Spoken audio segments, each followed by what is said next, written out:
What is happening, everyone? Welcome back to another video, and today we are checking out the Screenbar Lite from BenQ. Now, about a year ago, we have reviewed the original Screenbar, which was a much larger unit, but for your desktop, and have pretty much been using it daily. It just transforms your desk into a workstation. You can read, you can write, you can mod stuff, you can take apart things and fix them using that Screenbar. But BenQ has came out with a Screenbar Plus, which has a little dial, and now they have came out with the Screenbar Lite. Now, the Screenbar Lite, as you can tell, is made for your laptop. If you're someone who's into ThinkPads like me, then this thing will pretty much ring a bell. It's going to remind you a whole lot of the ThinkLite, and that would be the little light that can be activated like so. Yes, it's that little light right there. Well, first of all, we got some really bright lights in my room, so let's go ahead and turn it off. And second of all, it has taken a whole lot of use, so the LED here isn't like how it was back then. Anyways, we're getting sidetracked here, but the point is that the ThinkLite has existed on ThinkPads a while ago, and it's something that many ThinkPad users such as I really appreciate about old ThinkPads. It's a little light that illuminates your keyboard, but it also illuminates whatever you're looking at. It was there for you when you needed the most to read things like papers, which was pretty awesome. Unfortunately, the story ends when the new ThinkPads came out, the T440 came out, and that is the end of the ThinkLite. Or is it? Well, it kind of has been reincarnated into the Screenbar, so there you go. So with that said, before we go ahead and test it out, we'll get back to that in just a bit. We're going to go ahead and take a look at it real quick and then test it out on a variety of different laptops. So let's go. Alright, so here's what we have going on here. We have the logo, we have the ambient sensor for detecting your brightness and the temperature, so you can press the automatic function and it will automatically set your temperature and brightness according to your environment. If it's a dark room, it will be a little dim, and depending on what kind of lights are under, it will automatically set the color temperature for you. Next up, we have the favorites function, so you can actually set a custom preset, and depending on which one you select, you can change your brightness or temperature using these arrows. And lastly, we have the power button right over here.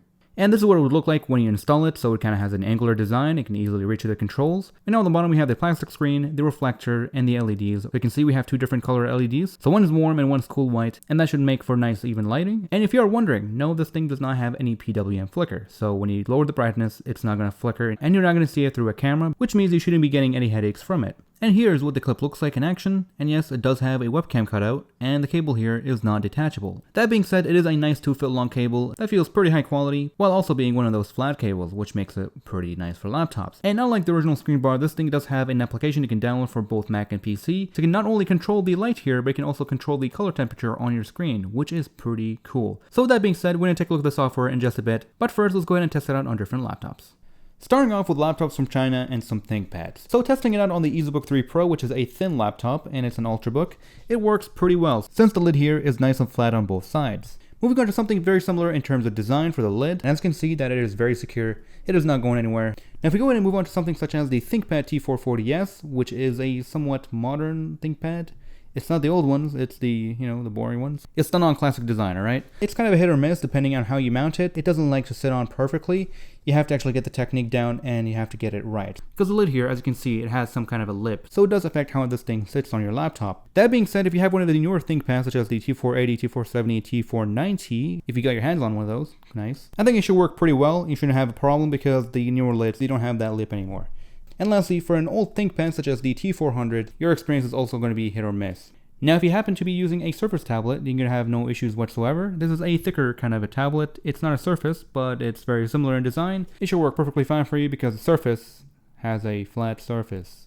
Oh boy. An older laptop such as this Dell Inspiron, it is not going to have any problems either. It's going to work perfectly fine. You can still adjust it and it's going to be on there nice and secure. And lastly, moving on to something a little beefy, such as this ancient old Clevo gaming laptop that is 17.4 inches, it's going to work out pretty decently. Although the edges here are chamfered, it works pretty well and it's going to stay there pretty nicely, so you shouldn't be having too many issues with a gaming laptop. Alright, so here's what the software looks like when you first start it up. It will give you a little tutorial and you pretty much don't even have to read it. It's pretty self-explanatory. So anyways, here's the app. You have the on-off button, so you can go ahead and turn that off. We have the automatic ambient sensor.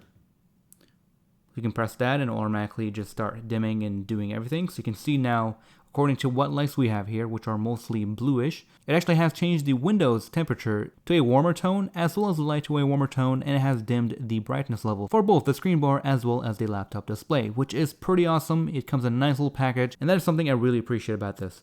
And then you can of course set up whatever you want, so you can go ahead and maybe set something like maximum brightness. Go ahead and switch that around. We'll make that the favorite. So now that should be the favorites here. Click automatic.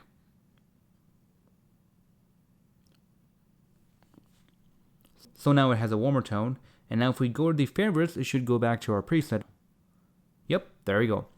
pretty seamless. It activates pretty quickly. It's a simple software and it pretty much gives you everything you need. But anyways, on the bottom right here, we have some settings. We can actually go ahead and see what firmware we have. So we have firmware 5.5, software version 1.1, and you can click upgrade whenever there's a new upgrade, but currently there's nothing. And what do you know, the information is all self-contained, which is great. And that's pretty much it. The last thing here is the auto dimming feature, which you can actually adjust dim whenever you set it out here, and that's all. Pretty simple and straightforward, works perfectly fine, haven't had any issues with it. And lastly, let's go ahead and compare it to my original Screenbar, which is a much bigger, brighter unit with more LEDs. And once again, I've been using it for about a year now, almost daily. Whenever I need something, I just turn it on and start working on whatever I'm doing. If I want to read a book, read some papers, write something, or my favorite is take apart something and fix it, like modding something, putting something together, I pretty much go ahead and turn it on and you'll end up with a fully lit, perfectly lit table surface.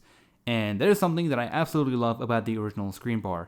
Not only is it very bright, but the lighting is very clean and even throughout the whole range. For example, I'm currently putting together a Project North Star AR headset. Reading the diagrams, putting this thing together after I 3D printed the parts. And if you want to watch a video about it, I'll have it on my VR channel, which I'm coming back to very soon, hopefully. I use my computer as a workstation all the time, and this thing is definitely worth $100. It has saved me a whole lot of hassle when I want to work on something. I can just stay on my desk and do whatever the hell I want without having to deal with bad lighting. And the quality of the LEDs here are on point. So with that said, how does it compare to the Lite? Well, of course, it's meant for a desktop, and as you can see, it does a pretty fantastic job at doing so. This Screenbar Lite is meant for a laptop, but with that said, if you have it around the same position, you'll get a very similar looking experience. But not as great because it's pretty much half the LEDs, I believe, but it does look very similar and you should be able to use it for your desktop if you're in a pinch.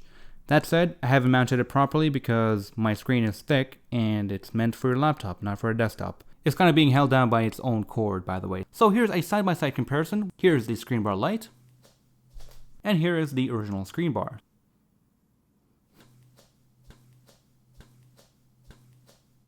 Alright guys, and that is actually pretty much it for this video, so hopefully I have covered everything there is to cover, and I haven't missed anything, and hopefully this video isn't too long. Ever since reviewing the original Screenbar, it is something that instantly became a must-have in my book for any PC setup. And now that the Screenbar Lite has came out, it is going to definitely be in my laptop bag.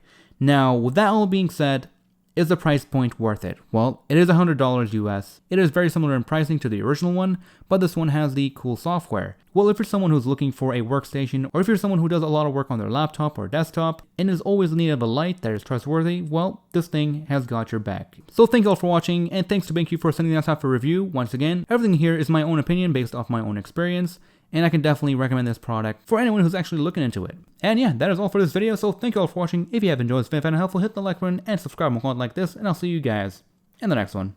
Take care, everyone.